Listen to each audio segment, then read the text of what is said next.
This week's episode of Lights Out is brought to you by Mass News Corporation. Hi friends, we would like to invite you to get all of your local and national news from Mass News Corporation. You can count on us to tell you what we want you to know. Mass News Corporation. Leave the thinking to us.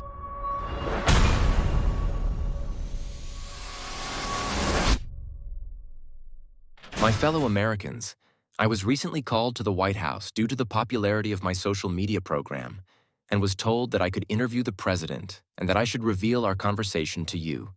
I do plan to do exactly that, but first, I want to remind you of the things that we have endured. We can't let that be for nothing. We must continue to endure. We must fight until we have won.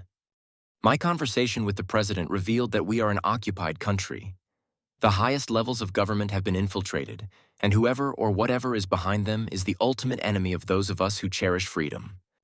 You must not give up. That's what they want. They live off of our fear, but a counter-resistance of patriots has mounted an all-out assault on those who wish to destroy us. So you must turn any fear into resolve. You must fight for others rather than for yourselves. Believe me, it matters. I'm sure you won't believe me if I tell you that this war is being fought in different realms. It is a spiritual war.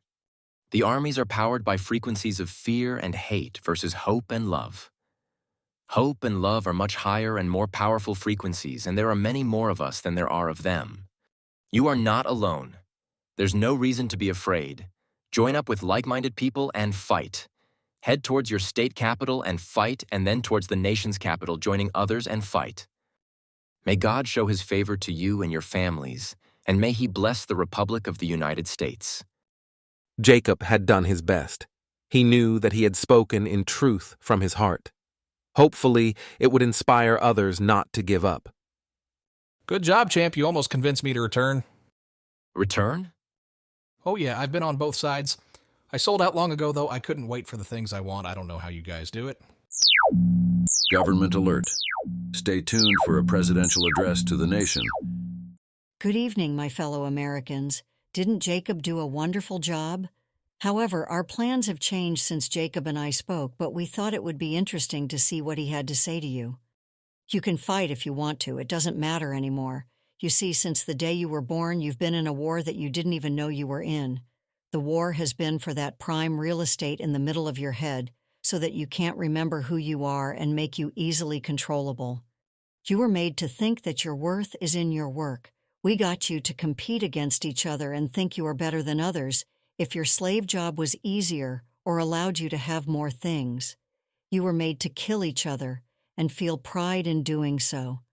We let you think that you are free while working for us and against yourselves.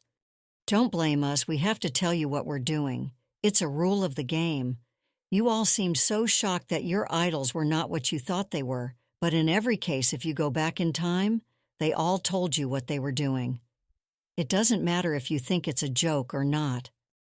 Well, time is up. What Jacob told you is true, and not enough of you were able to see the truth even though it's right in front of you in every sacred text.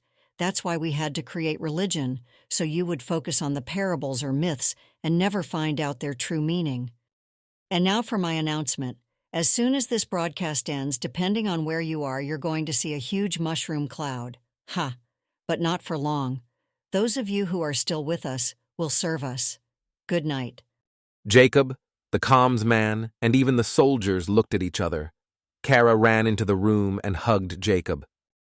She's not serious. I don't know.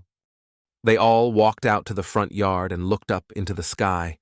It seemed like an eternity.